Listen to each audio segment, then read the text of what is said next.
Je suis très contente de vous retrouver après un mois et demi d'absence. Je reprends enfin les carnets de lecture.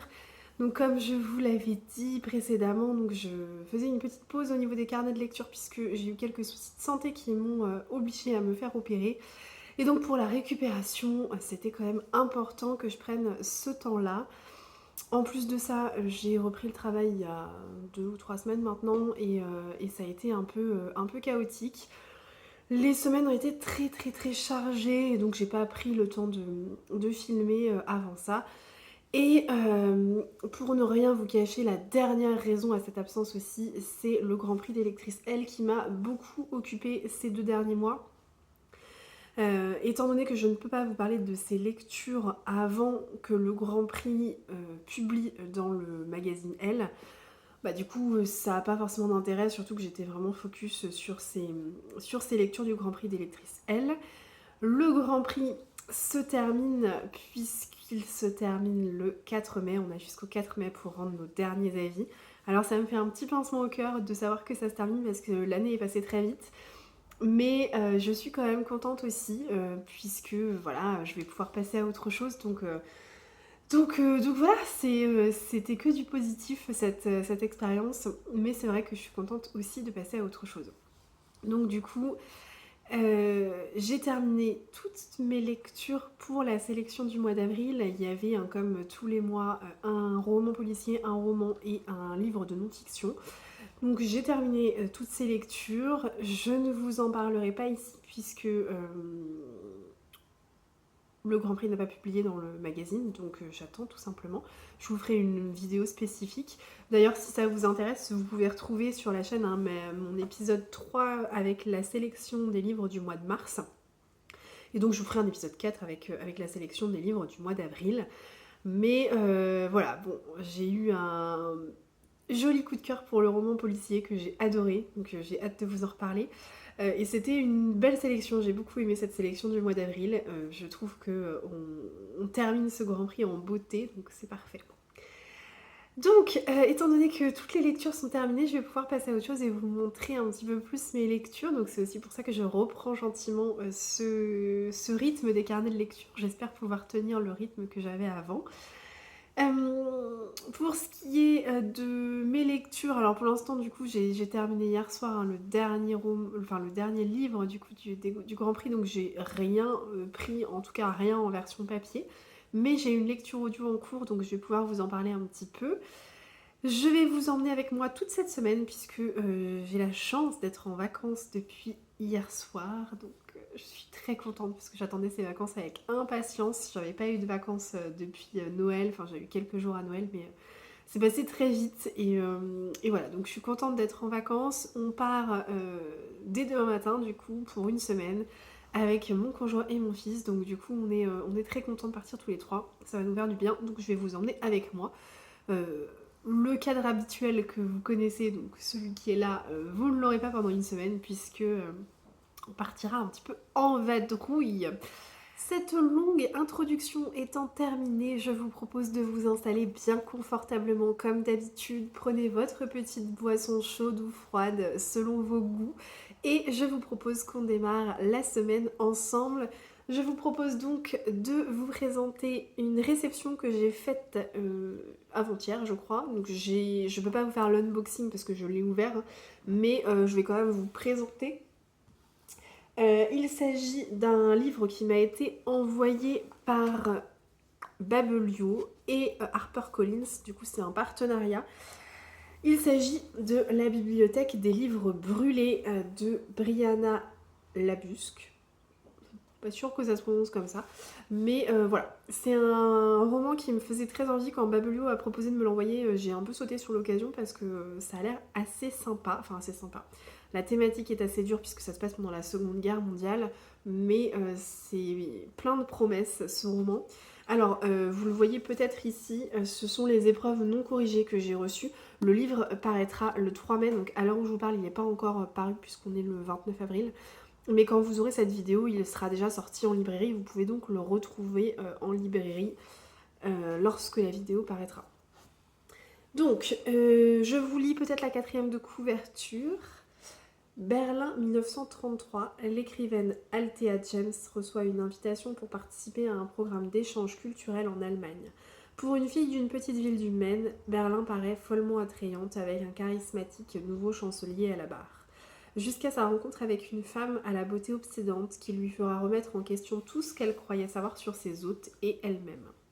Paris 1936. Elle a peut-être fui Berlin pour Paris, mais Anna Brecht découvre que la ville lumière n'est pas le refuge contre l'antisémitisme espéré. Tourmentée par le rôle qu'elle a joué dans la trahison qui a détruit sa famille, Anna se consacre à son travail à la bibliothèque allemande des livres brûlés. New York 1944. Depuis que son mari a été tué en combattant les nazis, Vivian Childs mène sa propre guerre, empêcher les tentatives d'un puissant sénateur de censurer ses éditions pour l'armée, des livres expédiés par millions aux soldats à l'étranger. Inspiré des histoires vraies de la bibliothèque allemande des livres brûlés et du Conseil des livres en temps de guerre, le sublime roman de Brianna Labusk nous plonge avec émotion et poésie dans le destin de 3 femmes extraordinaires qui croient au pouvoir des livres pour triompher des moments les plus sombres de la Seconde Guerre mondiale. Voilà. Donc autant vous dire que ça me tente beaucoup. Il fait quand même 400 pages. Hein. Voilà, mais je pense que ça va se lire assez vite. Donc je vous en reparle très bientôt parce que de toute façon, je dois le lire très prochainement. Sinon, côté lecture, comme je vous disais, j'ai pas repris le livre papier, donc je vais pas pouvoir vous parler de quoi que ce soit. En revanche, j'ai commencé un livre audio il y a une semaine peut-être. Un livre audio, pour le coup, c'est un roman plutôt classique, je pense qu'on peut le considérer comme ça. C'est un livre audio qui n'est pas très très long, puisque de mémoire, je crois qu'il y avait 5h30 ou 6 heures d'écoute, donc c'est pas très très long. Là, j'ai écouté le premier tiers, on va dire. Il s'agit de ce roman. Vous allez vous dire, ok, génial, il n'y a pas le titre, il n'y a rien. En fait, je l'ai dans une très très belle édition que mon beau-père m'a offert il y a peut-être 1 ou 2 ans de ça. Il s'agit du roman Le Lion, écrit par Joseph Kessel. Je suis très contente de me plonger dans cette histoire. C'est un roman qui se passe au Kenya, tout à côté du Kilimandjaro. Et on fait la connaissance d'un narrateur. Alors je crois qu'on n'a pas son nom. C'est écrit à la première personne et je suis pas sûre qu'on ait son nom. On fait la connaissance d'un narrateur qui découvre, enfin qui est en voyage au Kenya et qui découvre un grand parc national. Et ce parc-là, il est régi, enfin il y a un administrateur avec sa famille hein, qui vit sur le parc. Et donc il fait la connaissance de John Boulit et Sibyl Boulit. Ça m'a fait rire parce que je me suis dit, oh, mais il y a une femme qui porte mon prénom dans ce roman. Donc voilà. Donc John et Sibyl Boulit qui sont un couple du coup et qui gèrent tout le domaine, tout le parc national. Voilà. Je peux pas trop vous en dire plus à l'heure actuelle parce que bah je n'ai pas avancé plus que ça, j'en suis rendue à la page 93. Voilà. J'ai mis mon petit marque-page là, enfin le petit lien. Ce couple a une fille, Patricia, qui est un peu une enfant assez sauvage, qui vit en fait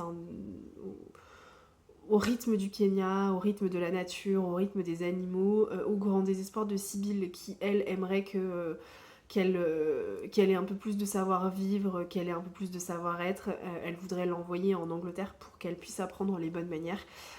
Sauf que c'est pas forcément ce que Patricia a en tête, hein, clairement.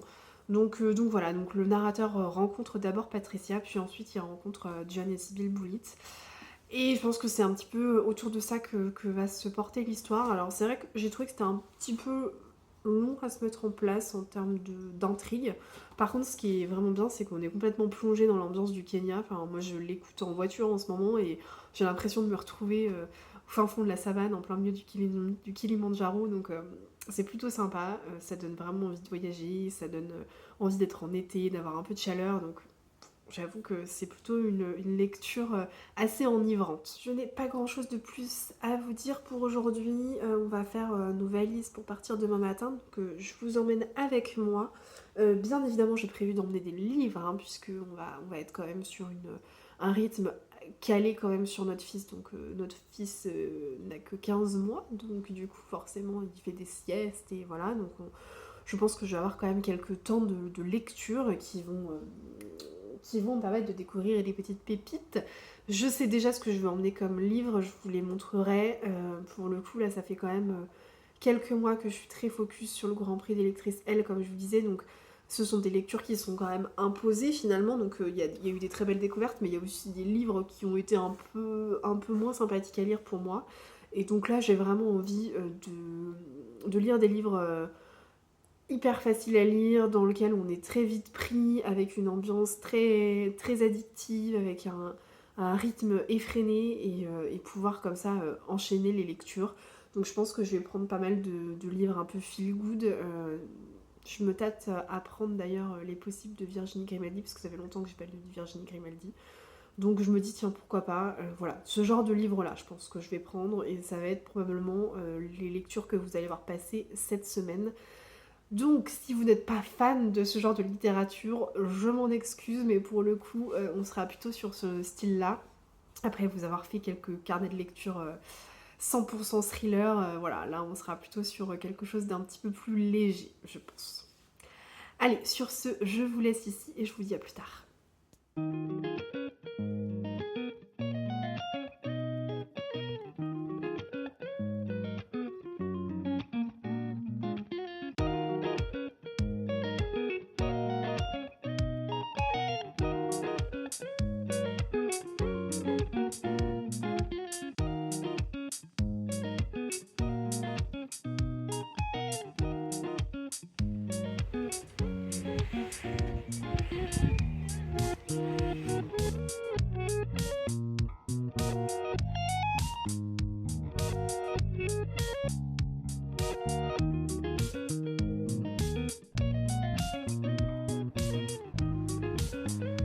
Hello, un rapide coucou pour vous dire que nous sommes bien arrivés en vacances. Nous avons loué une semaine dans le nord de la France. Nous sommes dans la baie de Somme à l'heure actuelle. On est dans un village Pierre et Vacances qui s'appelle le village Belle Dune.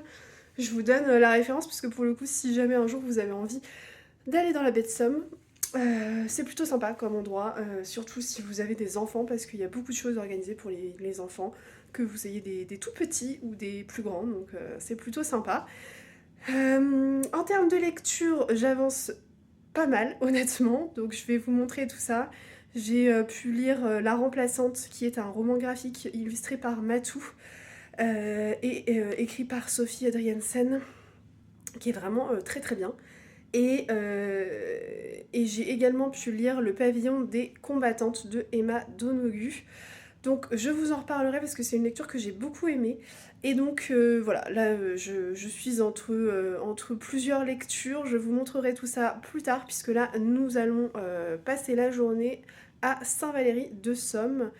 Donc voilà, on va profiter un petit peu. Il fait hyper beau aujourd'hui donc on en profite parce que je crois que ça ne va pas être le cas sur toute la semaine, hein. Mais voilà, donc je vous reprends plus tard.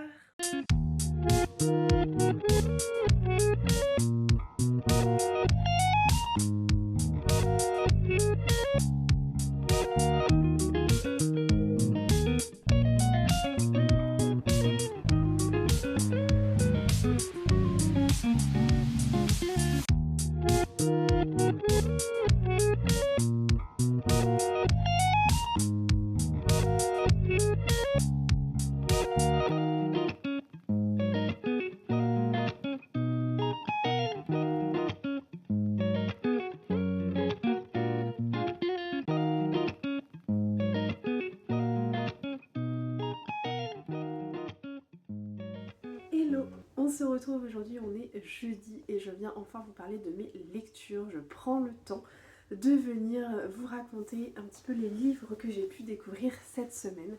Nous sommes arrivés à Lille en fin de matinée. Donc nous sommes dans un Airbnb, vous pouvez le voir là, vous avez le lit parapluie de notre fils qui est dans la chambre du coup qui est installé.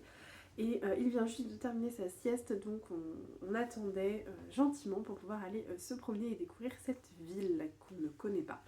Donc c'était un peu l'occasion, et puis on va retrouver des copains dans le week-end, donc ça va être très sympa. Bref, je ne viens pas pour vous raconter tout ça, je viens surtout pour vous parler de mes lectures, et en l'occurrence je viens vous parler de ce livre-là, Le Pavillon des combattantes de Emma Donoghue, que j'ai terminé et que j'ai beaucoup aimé, donc j'avais hâte de venir vous en parler.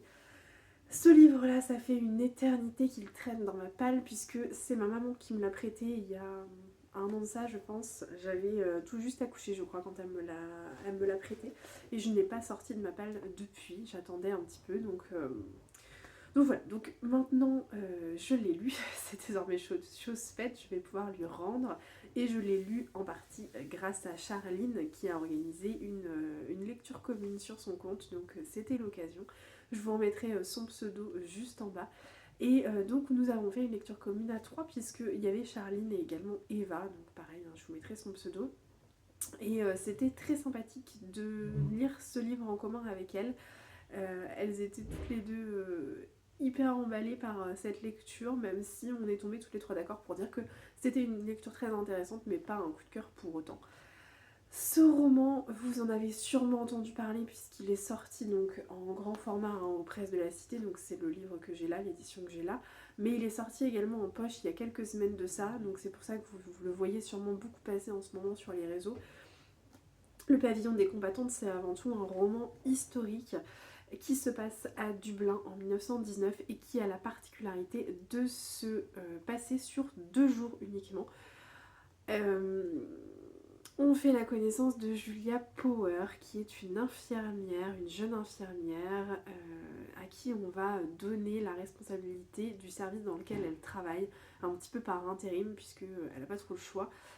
Toutes les femmes avec qui elle travaille sont infectées par la grippe espagnole, et donc elle va devoir prendre le relais. Elle travaille dans un service qui est un service de maternité spécifique pour les femmes qui sont infectées par ce virus de la grippe espagnole. Le moins que l'on puisse dire, c'est qu'il va s'en passer plein de choses en 2 jours. Elle va être un petit peu sous l'eau, hein, comme on peut le dire. Mais on va lui octroyer l'aide de Bridie. Bridie, c'est une jeune novice, hein, une bénévole qui ne connaît absolument rien à la médecine, qui n'a jamais été infirmière, n'a jamais été aide-soignante, ni quoi que ce soit. Et donc elle découvre tout bonnement le service de la maternité.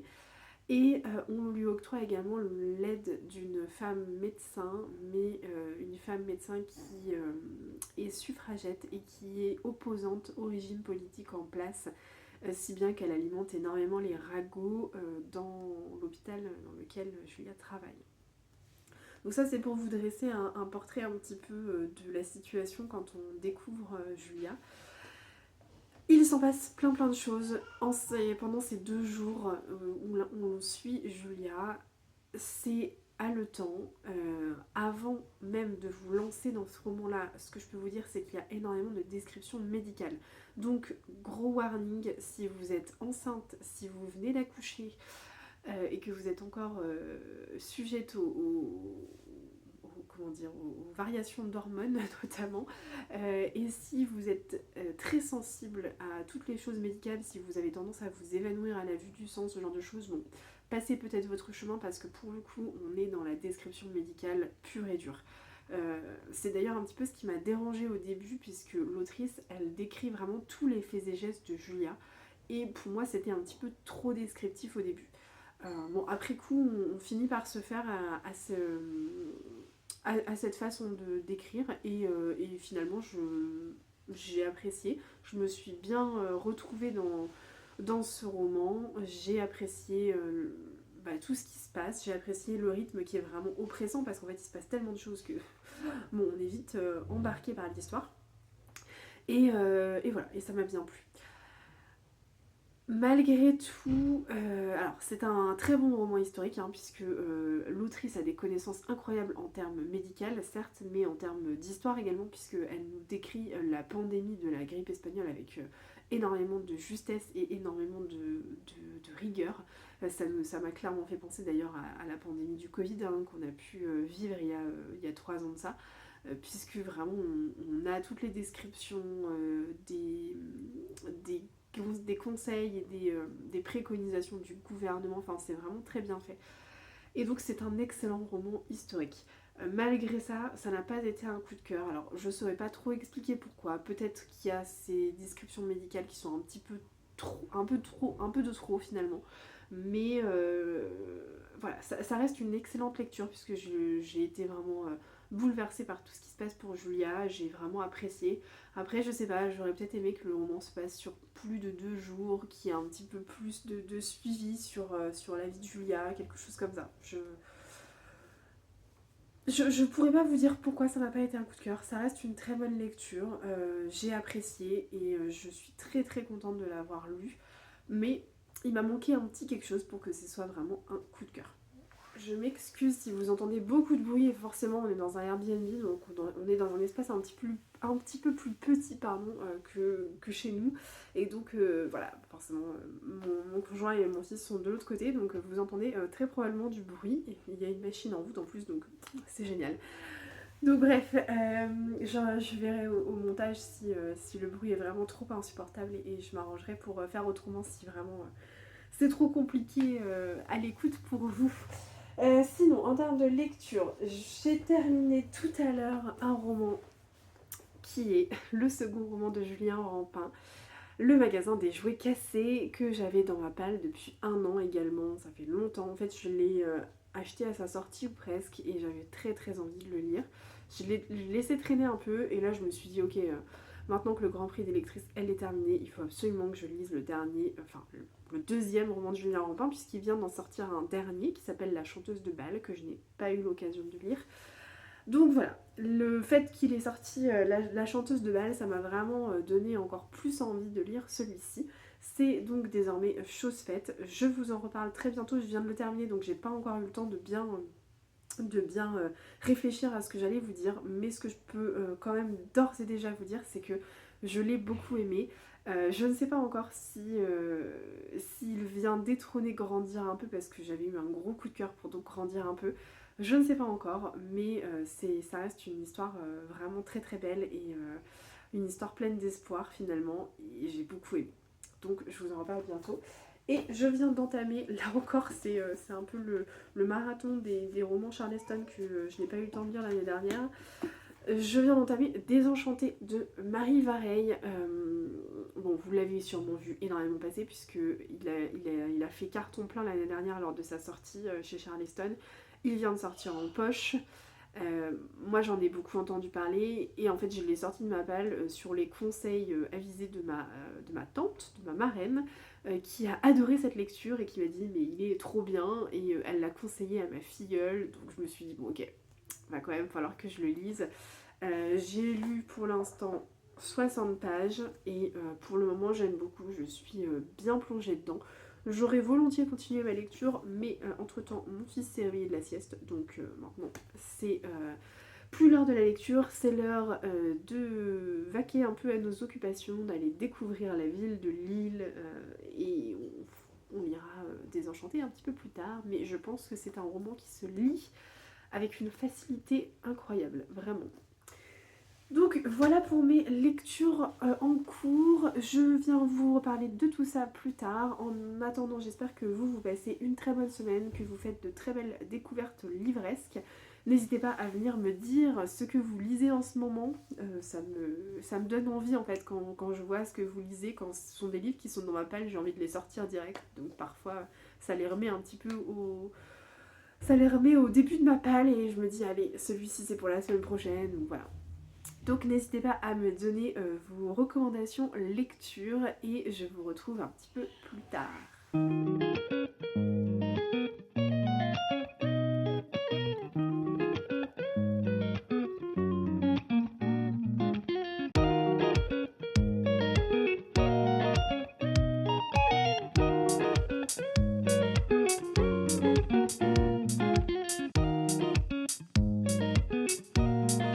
Hello, je vous retrouve dans le cadre habituel puisque nous sommes dimanche 7 mai et nous sommes tout juste revenus de vacances dans le nord. Ah y est, c'est terminé, c'était très très chouette, mais voilà, comme toutes les bonnes choses, et bien forcément, ça a une fin. Donc j'ai quand même, enfin on a pris le temps de, non, je n'étais pas seule, heureusement, on a pris le temps de tout déballer, tout ranger, faire des machines, passer l'aspirateur, nettoyer un peu, retrouver nos chats, tout ça. Et voilà, et c'est bon, maintenant je suis désormais complètement concentrée pour vous parler de mes lectures et des lectures que j'ai pu faire cette semaine parce que j'en ai quand même fait pas mal. Avant ça, je voulais quand même revenir sur le roman graphique que j'ai lu le week-end dernier parce que je n'ai pas pris le temps de vous en reparler correctement. Il s'agissait de La Remplaçante, dessinée, enfin illustrée par Matou et dont l'histoire est écrite par Sophie Adriensen. Je crois que c'est comme ça, hein, c'est dans ce sens-là. Enfin, en tout cas, c'est une collaboration entre ces deux autrices. Ce roman graphique-là, j'imagine que vous en avez pas mal entendu parler parce qu'il a fait quand même pas mal de bruit. Vous le voyez peut-être à la couverture. Il s'agit d'un roman graphique qui illustre très bien la dépression postpartum et plus généralement l'arrivée d'un nouveau-né au sein d'un couple. Donc, la remplaçante, c'est l'histoire de Markéta et Clovis. C'est un jeune couple. Ils viennent d'avoir un enfant, donc ils ont Chloé, non pas Chloé, pardon, Zoé.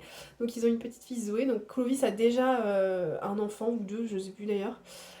Et Markéta, par contre, enfin c'est son premier enfant. Et donc elle va subir cette fameuse dépression postpartum qui ne touche pas toutes les femmes, mais qui touche quand même un certain nombre de femmes, il faut le savoir. Et c'est extrêmement bien fait.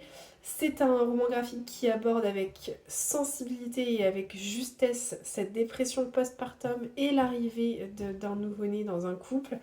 Ça, les autrices l'illustrent de façon très sobre, sans jugement, sans arrière-pensée.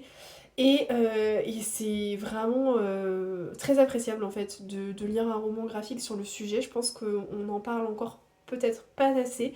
Et c'est plutôt une façon d'aborder les choses qu'on ne voit pas partout. C'est assez original. Donc non, franchement, globalement, moi j'ai trouvé que c'était une très bonne lecture. Je vous montre un petit peu quelques planches. J'ai essayé de vous les montrer un peu en début de vidéo, mais je vous les remontre un petit peu là. Les dessins sont assez colorés, assez expressifs, hein, comme vous pouvez le voir. Et ouais, c'est très très bien abordé. Honnêtement, c'est une très bonne, un très bon roman graphique sur le sujet. Si vous êtes enceinte ou si vous venez d'accoucher, je pense que ça peut être une bonne idée de le lire pour se décomplexer un petit peu et pour déculpabiliser. C'est vrai que encore aujourd'hui, je trouve dans notre société actuelle, on en parlait il n'y a pas très longtemps avec une de mes meilleures amies, mais on est préparé plutôt pas mal à la grossesse, à l'accouchement, voilà, aux 9 mois, ça, on est globalement bien accompagné, bien préparé. Par contre, l'après, bah, souvent c'est un peu la douche froide, quoi, hein, on n'est pas trop préparé à tout ça. Bah, tout simplement parce que, en règle générale, les personnes qui nous entourent vont pas nous dire oh là là, mon dieu, bon courage, ça va être affreux. Non. Et puis ce n'est pas affreux pour tout le monde, enfin ça dépend bien évidemment de la sensibilité, ça dépend de comment s'est passée la grossesse, l'accouchement, ça dépend de beaucoup de choses, ça dépend du bébé. Et voilà, et je trouve qu'en fait c'est un roman graphique qui est très déculpabilisant et ça fait du bien de lire ça, vraiment. Donc si vous êtes en pleine période voilà, d'attente d'un enfant ou que vous êtes en train de chercher à en avoir un ou que vous venez d'accoucher, et ben n'hésitez pas à le lire parce que honnêtement ça fait du bien. Je finis mon café parce que autant vous dire que cette semaine nous avions décidé de faire une cure détox de caféine, donc on n'a pas bu de café. Bon, autant vous dire que c'était très bien, hein, mais bon, la première chose qu'on a fait en arrivant quand on a pu se poser, c'est se faire un café. Voilà. Bon, je suis pas là pour vous parler de mon addiction à la caféine. Bref, passons. Je m'excuse aussi parce que la luminosité est vraiment pas terrible. J'ai essayé de poser mon téléphone un peu partout pour avoir un peu de luminosité. Voilà, pour que ce soit un peu sympa pour vous. Mais je pense qu'il y a un peu de grain, donc je m'en excuse. Mais bon, je fais avec. Bref, je suis pas là pour vous parler de ça, pas du tout. Parlons bien, parlons lecture. Je voulais vous parler des 3 lectures, très très bonnes lectures que j'ai faites cette semaine. Finalement, après réflexion, je vais vous parler que des 2 premières lectures que j'ai faites, puisque la troisième, je l'ai terminée tout à l'heure dans la voiture et je n'ai pas encore réfléchi à la façon dont j'allais vous en parler. Donc je garde ça pour un prochain carnet de lecture et je vais déjà me concentrer sur les 2 premières lectures que j'ai faites cette semaine. La première dont je voulais vous parler, c'est Le magasin des jouets cassés de Julien Rampin. Sans grande surprise, pour ceux qui me suivent depuis un certain temps, peut-être que vous vous souviendrez que j'avais eu un gros coup de cœur l'année dernière pour grandir un peu. J'ai trouvé que c'était un roman magistral, enfin moi j'avais été complètement embarquée par la plume de l'auteur, j'avais été embarquée dans cette histoire et ouais, et c'était un vrai, enfin ça a été un vrai vent de fraîcheur ce roman et j'étais très contente de découvrir la plume de Julien Rampin. Je suis tombée amoureuse en fait de cette plume vraiment et j'avais qu'une hâte, c'était de découvrir le magasin des jouets cassés qui venait de sortir à ce moment-là. Donc bien évidemment je l'ai acheté très rapidement, hein, je l'ai acheté à sa sortie. Sauf que je l'ai fait traîner dans ma palle et je voulais absolument terminer le Grand Prix d'Électrice L avant de commencer mes lectures là pour le printemps. Donc c'est ce que j'ai fait. J'ai donc commencé le magasin des jouets cassés en vacances. J'étais enfin prête pour savourer l'écriture de Julien Rampin et me laisser totalement embarquer dans l'univers qu'il a créé. Donc c'est désormais chose faite, je me suis plongée avec délectation dans cette histoire 100% parisienne, puisque Julien Rampin plonge son lecteur dans un immeuble purement parisien. Immeuble qui se trouve dans le 15e arrondissement, pas très loin du parc Georges Brassens, pour ceux qui connaissent. Et du coup, dans cet immeuble, on fait la connaissance de Lola, une jeune femme qui vient de se séparer de son conjoint, qui emménage dans un appartement dont elle est propriétaire avec le petit Léon, qui est son fils. Donc Léon, il a 6 ou 7 ans, je sais plus exactement. Et Léon, bah, il est plein de candeur, il est plein de joie de vivre, comme tous les enfants de son âge. Et donc cette petite famille, ce petit duo va faire la connaissance de tous les autres habitants de l'immeuble. Et dans cet immeuble, il y a notamment Martine Pinchon, qui est une femme d'un certain âge, qui est un petit peu aigrie, on va dire. C'est un peu la mégère du quartier. Elle est toujours à épier ses voisins, et elle est jamais contente, elle rouspète. Voilà, c'est la petite mamie qui est pas très sympa, on va dire, hein. Elle tient un magasin qui s'appelle le magasin des jouets cassés, hein. Enfin voilà, c'est un vieux magasin de jouets qu'elle tient dans cet immeuble-là. À côté de ça, Lola, elle fait également la connaissance de Paul Henry. Paul Henry, c'est un vieux monsieur très fantasque, plein de joie de vivre pour le coup, et qui est assez drôle puisqu'il est blogueur littéraire et donc il donne ses avis et ses chroniques littéraires sur Instagram et sur son blog. C'est assez drôle parce que du coup on a cette petite piqûre de rappel du monde de la blogosphère dans ce roman et c'est très bien fait donc c'est assez marrant. Je pense que Julien Rampin voulait sûrement faire un petit clin d'œil et c'est très bien réussi, c'est top. Ces personnages-là, on va se rendre compte qu'ils ont des fêlures et qu'ils ont beaucoup de choses à régler. Je ne vous en dis pas plus pour le résumer parce que je ne veux pas vous spoiler. C'est vraiment un roman qu'il faut découvrir page par page. Et voilà, j'en dis pas plus, vraiment. Alors j'ai été extrêmement contente, vous pouvez vous en douter, de retrouver la plume de Julien Rampin. Son écriture est extrêmement belle, extrêmement poétique, presque lyrique parfois. Et je me suis complètement laissée bercer par sa plume, bercer par ses mots. Et je suis vraiment... Mais encore une fois, en fait, ça confirme le fait que je suis amoureuse de cette plume que je trouve tellement belle. Et voilà, il y a des passages comme ça surtout. Alors je les ai pas surlignés ni rien parce que j'aime pas trop faire des ratures dans mes livres. Mais il y a certains passages franchement que je pense que si j'avais eu un surligneur, je les aurais surlignés. Parce que c'est magnifique, vraiment.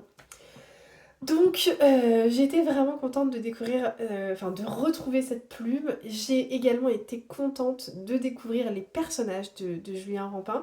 Les 4 personnages principaux dont je viens de vous parler sont des personnages qui sont très charismatiques, qui ont un caractère particulier et ce sont des personnages qui ne laissent pas indifférent, un petit peu comme dans Grandir un peu, où on avait des personnages qui étaient un petit peu fantasques et pour le coup ils ne nous laissent pas indifférents en tant que lecteurs, pardon. Et on ne les oublie pas tout de suite comme ça, hein. C'est pas parce qu'on ferme le roman que pouf on va les oublier, non non, c'est des personnages qui marquent, qui restent en tête. Et là c'est le cas encore une fois, on retrouve des personnages qui sont vraiment marquants, vraiment attachants. Et c'est ça qu'on aime aussi chez Julien Rampin, c'est que en plus de l'univers qu'il va créer, il crée surtout des personnages et les personnages ils sont fous à chaque fois. Donc je suis très contente de toute cette histoire. J'ai beaucoup aimé l'histoire, je m'attendais pas à certains éléments. Julien Rampin nous étonne à chaque page, à chaque chapitre. On se prend des secrets en pleine figure qu'on n'aurait pas forcément imaginé. Enfin, moi j'ai été surprise en tout cas. Je sais pas si c'est le cas de tout le monde, mais il y a des choses que j'ai pas du tout vu arriver. Et je dis, ah, mais quoi? Enfin. Donc c'était vraiment très bien fait et ouais, c'est hyper bien. Le seul petit regret que j'ai, c'est que je trouve qu'on n'en apprend pas beaucoup finalement sur le personnage de Lola. Et je trouve que c'est un peu dommage, j'aurais bien aimé en savoir un petit peu plus, mais c'est le seul regret, oh là là, j'ai du mal à parler, pardon. C'est le seul regret que j'ai parce que sinon vraiment c'est un roman que j'ai adoré, que j'ai beaucoup aimé. Euh, je sais pas s'il détrône ou pas Grandir un peu parce que Grandir un peu il est fou. Mais franchement celui-là il vaut vraiment vraiment le détour aussi. Donc je ne sais pas quoi vous dire si ce n'est lisez-les tous les deux comme ça vous ferez votre propre opinion. Et ce que je peux vous dire en tout cas c'est que maintenant j'en suis sûre. Julien Rampin, c'est une valeur sûre, vraiment. Donc voilà, je suis juste très très pressée de lire son dernier, puisqu'il a sorti La chanteuse de bal, qui est sortie aux éditions Charleston il y a 2-3 semaines peut-être, je crois. Euh, donc j'ai très très hâte de découvrir celui-ci et je pense que je vais être au rendez-vous pour les prochains parce que à chaque fois je suis subjuguée par sa plume, subjuguée par son univers. Le deuxième roman dont je voulais vous parler, c'est Désenchantée de Marie Vareille. Donc pareil, hein, publié chez Charleston. Vous allez vous dire ok, elle a sorti toutes les reliques de sa pelle qui traînent depuis l'année dernière. Oui oui, tout à fait. Désenchantée, je pense que vous en avez pas mal entendu parler, surtout que le roman est sorti au livre de poche, pareil, hein, il y a peut-être 2 ou 3 semaines de ça. Marie Vareille, je la connais un petit peu puisque j'ai eu l'occasion de lire La vie rêvée des chaussettes orphelines que j'avais énormément apprécié. Il y avait juste la fin qui m'avait laissé un peu dubitative de mémoire, mais globalement c'était un roman qui m'avait marqué. J'ai encore très bien l'histoire en tête, je me souviens de l'histoire d'Alice, cette histoire très particulière.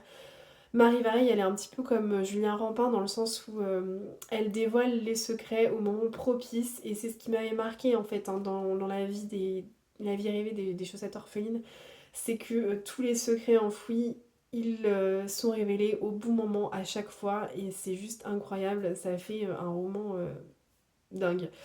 Et voilà, et je pense qu'on aurait été sur un coup de cœur s'il n'y avait pas eu cette fin qui m'avait laissé un petit peu... ouais, j'ai eu un peu de mal avec cette fin. Mais sinon, globalement, rien à dire, c'était très bien.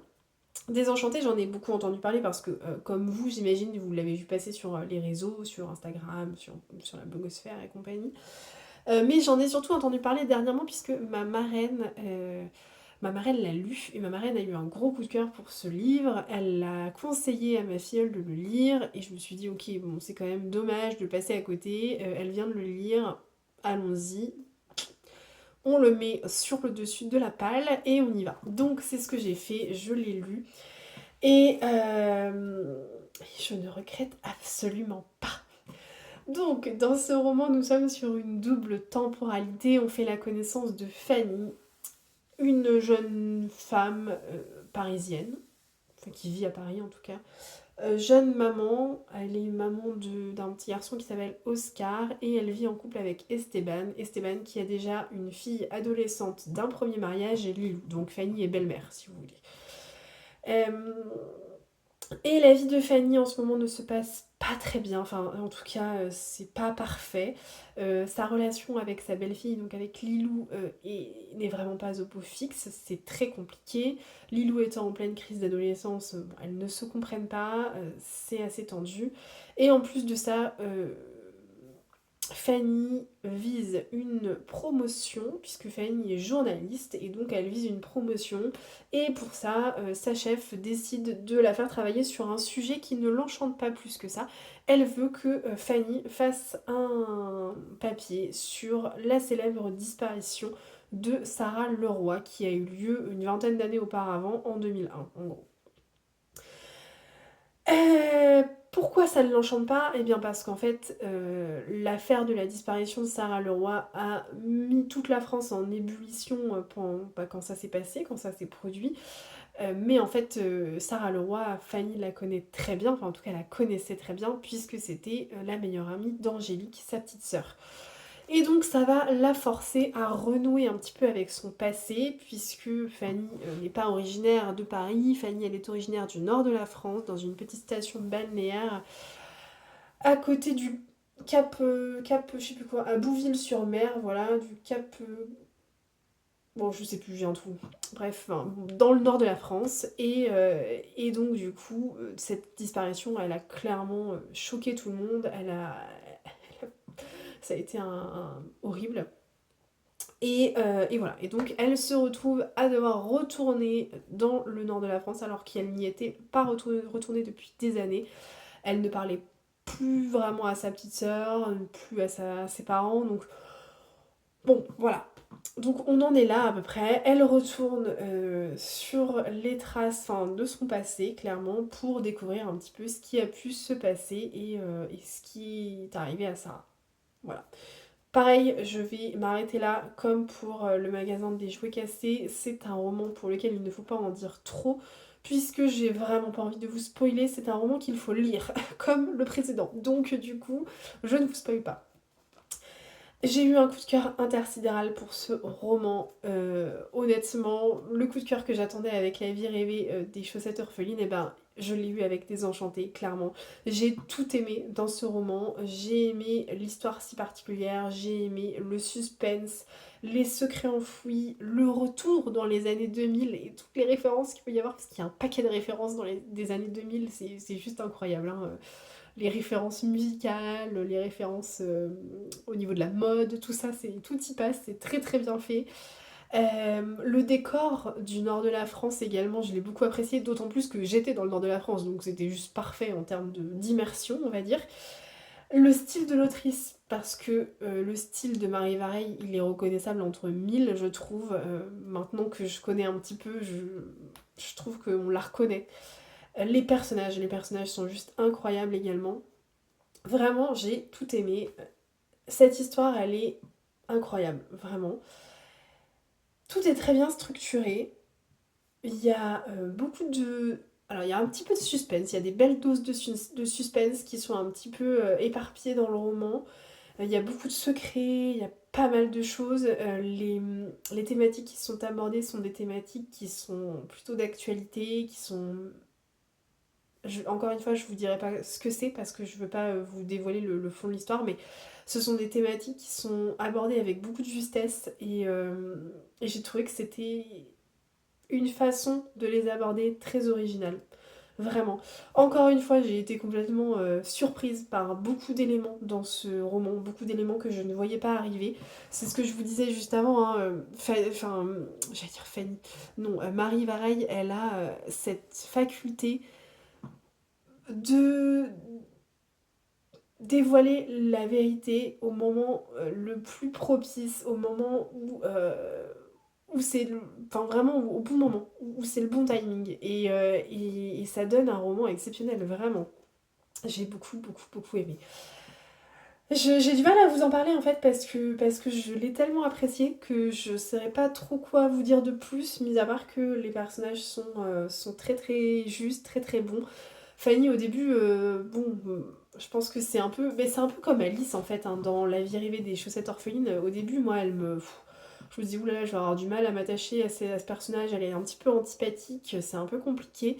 Mais en fait, c'est fait exprès, enfin vraiment. Et au final, on finit par s'attacher à cette femme-là, on comprend que... bah, on comprend pourquoi elle a fait certains choix, pourquoi elle a pas fait d'autres choix, pourquoi, enfin, voilà, pourquoi elle en est là, pourquoi est-ce que ses relations familiales sont aussi compliquées. Et à travers Fanny, on découvre aussi l'histoire d'Angélique, sa sœur, et l'histoire d'Angélique, elle est aussi incroyable, enfin, c'est une belle histoire, vraiment Désenchantée, c'est une très belle histoire d'amitié, c'est une très belle histoire de famille, c'est incroyable. Voilà, je sais pas quoi vous dire de plus, vraiment c'est incroyable. Il faut le lire de toute urgence, vraiment. Si vous ne l'avez pas encore lu, bah allez-y, Désenchanté, vous serez vraiment pas déçus. Je pense que c'est un roman que je vais offrir, que je vais conseiller, que je vais mettre dans toutes les mains des personnes qui seront ouvertes à le lire et qui seront emballées par se laisser surprendre comme ça, parce que Désenchanté, c'est une surprise, c'est une vraie surprise, c'est juste parfait. Je m'excuse pour ces avis un peu décousus, j'avais vraiment du mal à me poser pour savoir comment j'allais vous en parler, parce que ce soit le magasin des jouets cassés ou Désenchanté, ce sont deux romans que j'ai énormément appréciés, je pense que vous l'aurez compris, et du coup, je trouve ça toujours plus difficile de parler d'un roman qu'on a beaucoup aimé plutôt que d'un roman qu'on a un peu moins aimé. Alors c'est mon avis personnel, hein, peut-être que vous partagez absolument pas, mais moi j'ai toujours du mal à parler de mes coups de cœur en fait, donc bon, c'est un peu délicat pour moi, mais en tout cas, ce qu'il faut retenir, c'est que ces deux-là, ce sont des pépites, allez-y.